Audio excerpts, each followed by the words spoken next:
ஒன்றும் பிரச்சனை இல்லை. ஆமாம், வேறு என்ன செய்ய? நேற்று ரெண்டு கண்ணாடி உடஞ்சி விழுந்துருக்கு.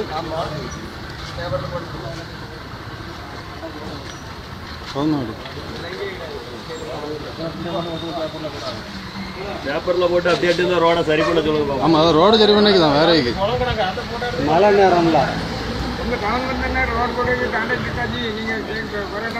அது என்ன செய்வாங்க? நம்ம ஊர் சரியில்லை, நம்ம ஸ்ட்ரைக் பண்ணி ரோட்டை போடணும்.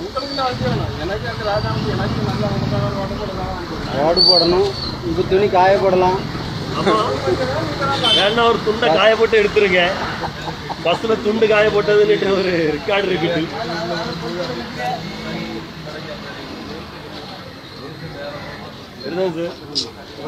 சொல்லிப்போம். நேற்று இந்த இடத்துல ஒரு கண்ணாடி கலந்து வந்து ஒரு பிள்ளை கை உள்ள உட்காந்து இந்த பிள்ளை கண்ணாடி கலந்து அந்த கிளாஸு தன்னால் கலந்து அதில்